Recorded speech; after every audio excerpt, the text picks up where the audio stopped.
Asake was a young widow left to care for her two children after her husband died suddenly from a brief illness. Life without him was difficult, and soon she realized she had nothing left to her name.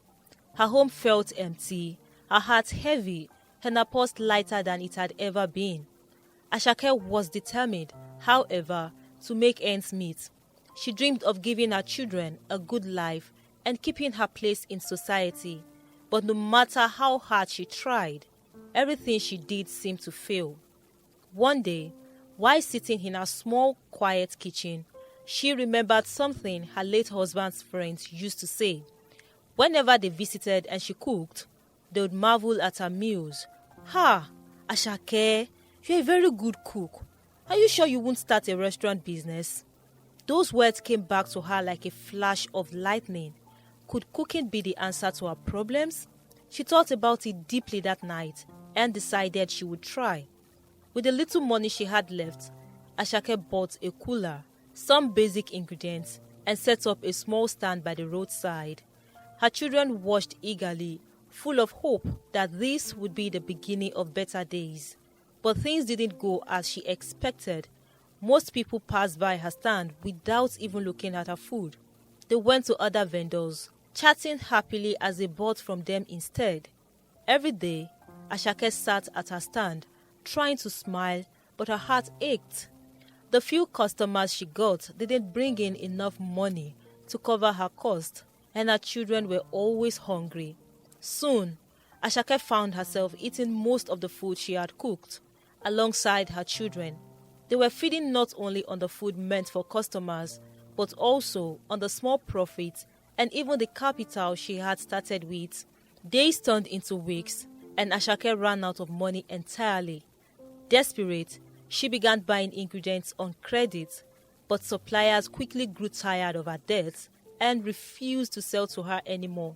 She would wake up early in the morning and still head to her stand, but the hunger in her stomach and the sight of her children's tired faces weighed on her.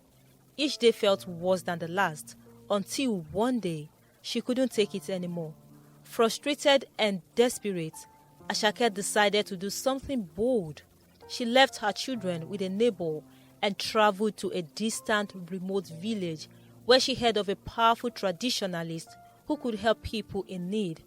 When she arrived, she poured out her troubles to the man, her eyes brimmed with tears, as she told him how her business had failed, how her children were starving, and how she didn't know what else to do. The traditionalist listened carefully, nodding his head. Finally, he spoke. "Your case is minor. Don't worry. You will sell food, make money, and even get tired of making money. Believe me, I will help you." He performed some rituals and gave Asake a set of mysterious substances to bathe with. Before she left, he gave her strict instructions. "Follow this instruction carefully and you will succeed. But if you break them, the consequences will be severe." Asake left the village feeling hopeful for the first time in months. When she returned home, Asake decided to change her business spot so people wouldn't grow suspicious. With a fresh start, she followed every instruction the traditionalist had given her. To her amazement, her sales began to soar almost immediately. People from all over the neighborhood came to buy her food. They couldn't get enough of it. Her dishes were so delicious that customers would line up, eager to get their share. Even before she opened her cooler, people were waiting. She sold out every day, and still, there were people asking for more. Some began to fight over her food, desperate to get the last portion. Others admitted they couldn't go a single day without eating Asake's meal. Her small roadside stand became the talk of the town. Asake was finally living her dream, or so she thought. Asake could hardly believe her luck. Her business had turned around so drastically that she now earned more than she had ever dreamed possible.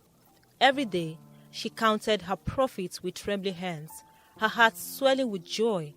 After months of hardship and despair, Asake finally felt like she was living a life of purpose and success. Her children no longer went to bed hungry.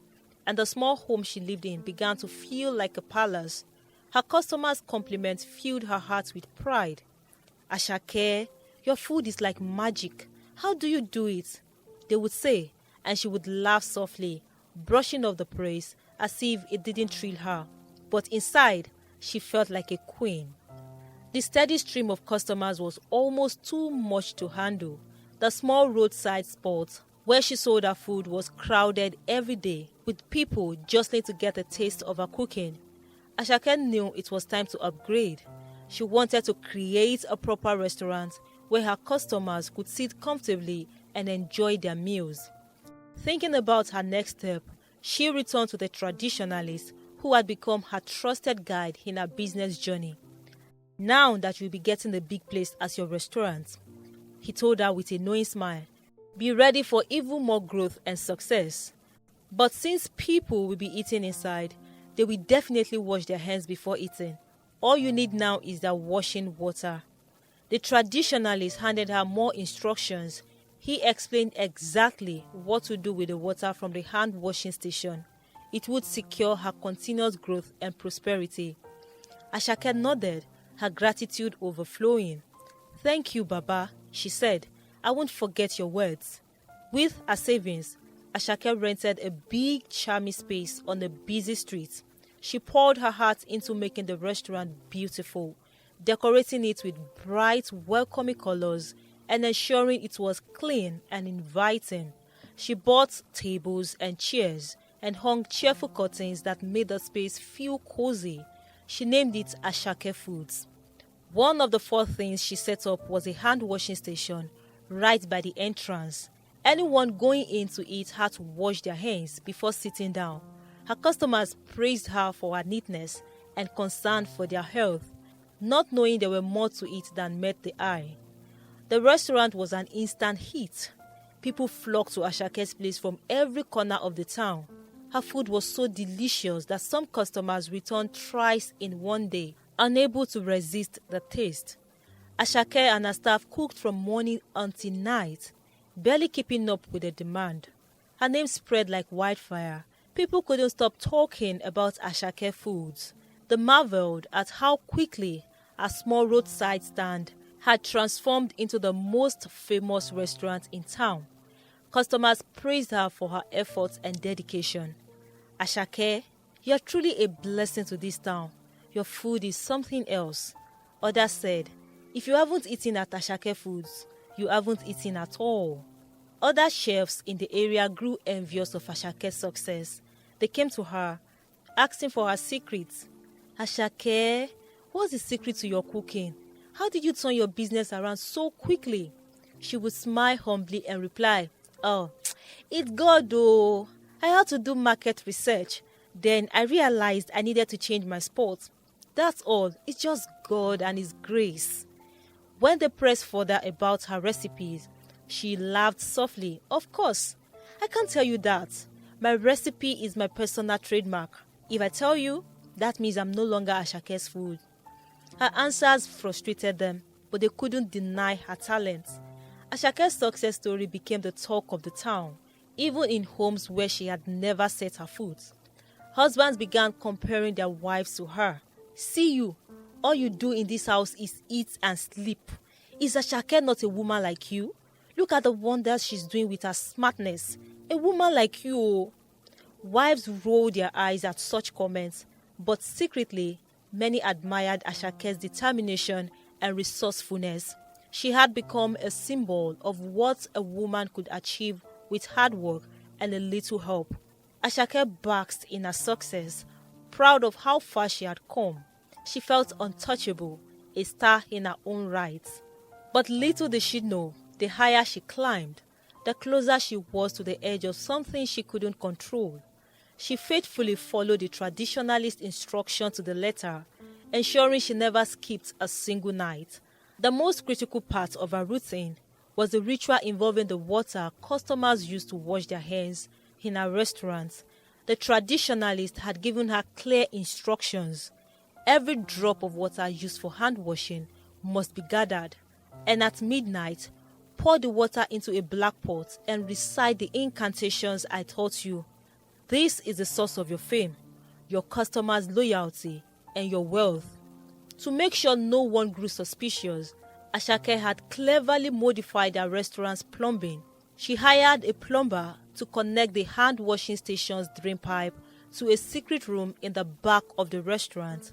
There, the water flowed into the large bowl that she could easily access. To avoid drawing strange attention to herself, Asake played her game smartly. Every evening, after the last customer had left, she would clean the hand-washing station herself. People praised her for being humble and hardworking, assuming she was simply too meticulous to leave the task to her staff. This woman is not only a great cook, but also down to earth. Imagine cleaning the hand-washing basin herself. They would say. Little did they know, Asake was ensuring her source of success remained intact. Ashake's food became an obsession for her customers. It wasn't just the taste, it was something deeper, something they couldn't explain. Even when her food wasn't ready, people would rather wait for hers than eat anywhere else. It's Ashake's food or nothing, they would declare. Customers bragged about her food to friends and family. Anyone who hadn't eaten at her restaurant was seen as inferior, perhaps even classless. You haven't eaten at Ashake's. You are missing out on life. Let me take you there right now. People would insist. Her fame grew so much that her restaurant became a status symbol.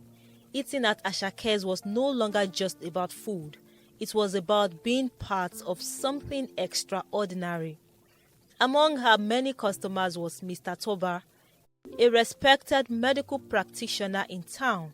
His colleagues at the hospital introduced him to Ashake's restaurant, and he instantly loved her food. Since Toba and his wife, Tina, were always busy with work, they rarely had time to cook at home. They began buying food from Ashake's in bulk, storing it in their refrigerator for convenience. But as weeks turned into months, Toba and Tina noticed something strange.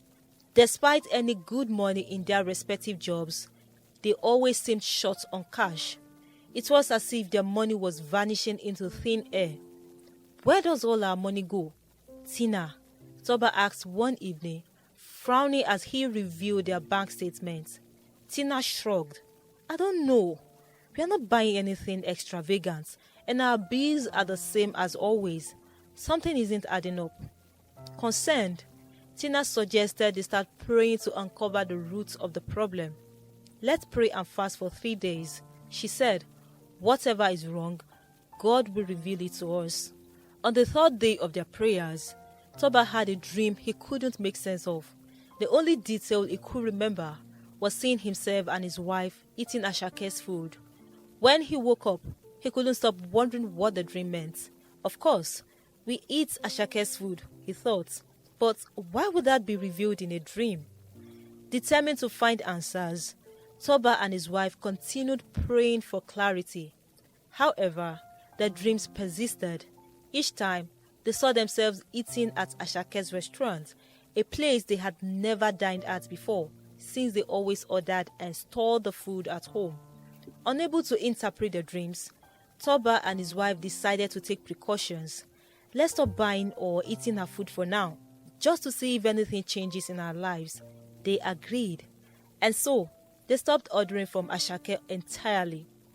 For 3 weeks, they avoided buying food outside, creating time out of their busy schedules to prepare meals at home. To their amazement, their lives began to improve. Their finances stabilized, and for the first time in months, they could account for their spending. It's like the fog in our lives has lifted, Toba remarked one evening, astonished by how easily they had regained control over their money. They made a pact never to eat outside food again, no matter how busy they got. Toba's change in routine didn't go unnoticed. One afternoon, while at work, his colleague, Dr. Emeka, approached him during lunch. Toba, why don't you buy food at Ashake's anymore? Emeka asked, frowning. You used to love her food. I've noticed you for weeks now. Toba hesitated for a moment before deciding to speak the truth. He explained everything, the strange dreams, the unexplained financial struggles, and how stopping Asake's food had restored their lives to normal. Emeka listened intently, his brow furrowing as Toba spoke. "You know," Emeka said after a long pause, "I've been wondering why I can't seem to finish my building project too. No matter how much I earn, the money just disappears. I thought it was bad planning, but now that I think about it, it started around the time I began eating Asake's food regularly." Toba's word resonated deeply with him. That evening, Emeka made a decision. He would stop eating at Asake's and see if his finances improved. True to his word, Emeka stopped patronizing Asake's restaurant. Within weeks, his financial situation began to stabilize. He was finally able to make progress on his building project, and like Toba, he decided to stick to homemade meals from then on. Meanwhile, word began to spread among a small circle of observant individuals. Those who noticed similar patterns in their lives started connecting the dots and chose to distance themselves from Asake's food. Despite this, the majority of people remained oblivious. They continued to flock to Asake's restaurant, singing her praises and raving about her cooking. For many, eating at Asake's was a status symbol. The few who stopped eating there were too few to affect her booming business, and she didn't notice a slight decline in sales. Asake was basking in the glory of her success. She had become the wealthiest woman in town, living her dream life. People invited her to grace their parties, and no event felt complete without her presence. She wore the finest clothes, drove exotic cars, and moved in circles she had never imagined she'd belong to. Asake is a true inspiration. People would say, from selling food by the roadside to becoming the most sought-after cook in town. What a story. Husbands still used her as a yardstick to chastise their wives, saying, "See Asake, is she not a woman like you? Look at what she's doing with her life." Unaware of the whispers and suspicions among the growing few, Asake continued to bask in the euphoria of her fame and fortune. She flaunted her wealth and was invited to every prestigious party in town. She loved being the center of attention and believed her dream life would never end. Asake's life took a fateful turn the night she returned home from a party, tired and tipsy. For the first time since she started her restaurant business, she forgot to perform the midnight ritual with a hand-washing water. When she woke up the next morning and realized her mistake, she screamed in shock. "Oh no! How could I forget?" she cried, pacing frantically around her room. Her heart raced with panic. But as the day went on, she tried to calm herself. "I've been consistent all this time," she reasoned. "One missed night can't possibly ruin everything."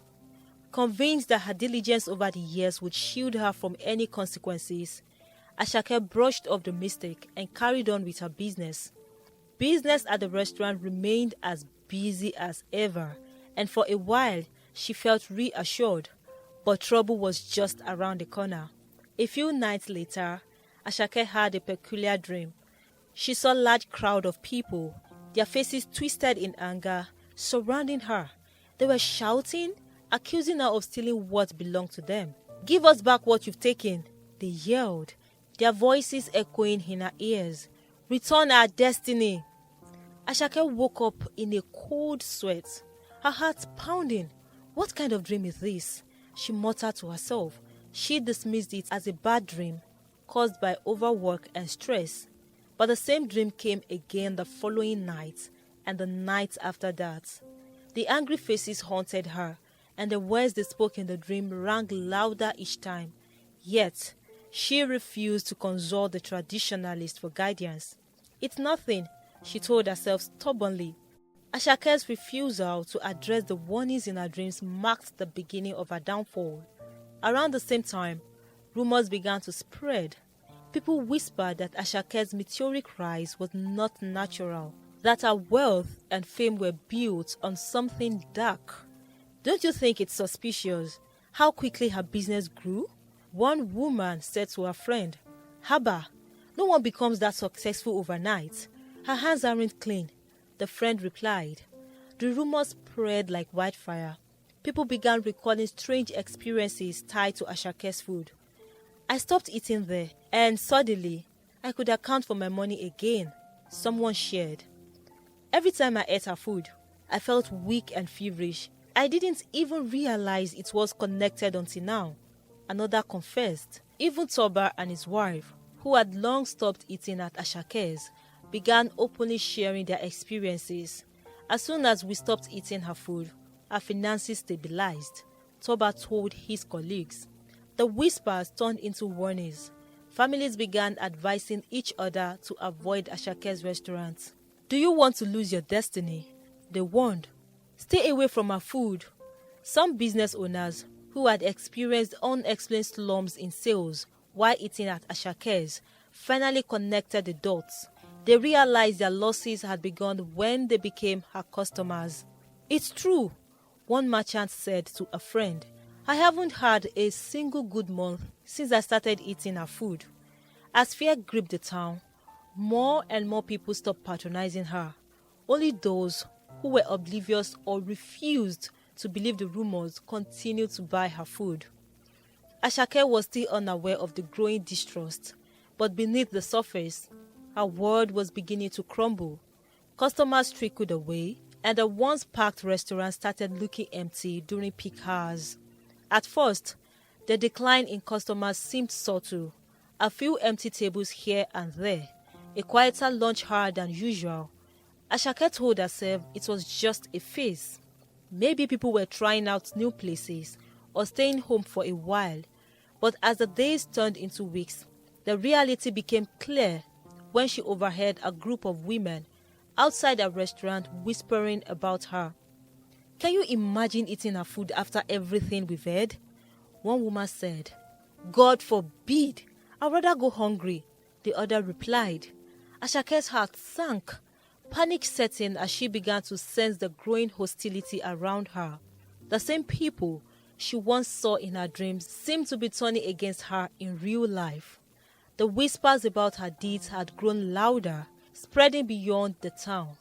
People began connecting the dots, piecing together their own experiences with Asake's food and the strange coincidences that followed. Families who had suffered financial losses, unexplained illness, or persistent bad luck realized these problems had begun when they started eating at her restaurants. Customers stopped coming, even those who had once sworn by her food. Her once crowded restaurant now stood eerily empty, the tables gathering dust. The hand-washing station, once a symbol of her success, was unused. The rumors had become accusations. People said openly what they had once only whispered. Asake is using people's destinies to enrich herself. She's been exposed. That's why our customers are suffering while she's living large. The town folks who had been blinded by the allure of her success began to shun her. No one wanted to be associated with her restaurant, let alone eat there. Asake tried to deny the rumors, but the damage was done. When she walked through the market, she could feel the weight of people's stares. There she goes, they muttered, the woman who uses people's lives to make money. Vendors who once begged to supply her restaurant now refused to sell to her. Even her workers left, unwilling to stay with someone they believed had brought misfortune to so many. Her wealth began to dwindle. Without customers, she couldn't afford to maintain her lavish lifestyle. The expensive clothes, jewelry, and cars she had flaunted were sold off one by one. And the same way she had once risen from nothing, Asake now found herself back where she started.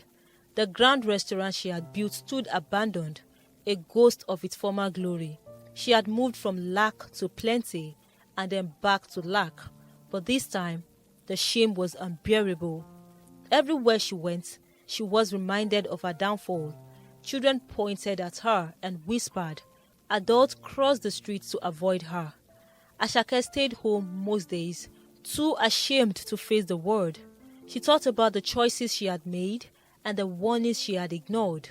Sitting in her empty home, Asake reflected on her journey, the desperation that had led her to the traditionalist, the excitement of her rise, and the arrogance that had blinded her to the consequences of her actions.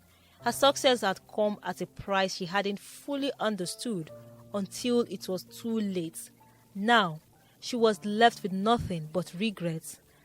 Asake had once been the talk of the town, admired and envied by all. Now, she was a symbol of downfall, a reminder that shortcuts to success often come with hidden costs. If you like this video, you will definitely love the next one. Click to watch it now. I'll see you in the next video. Goodbye.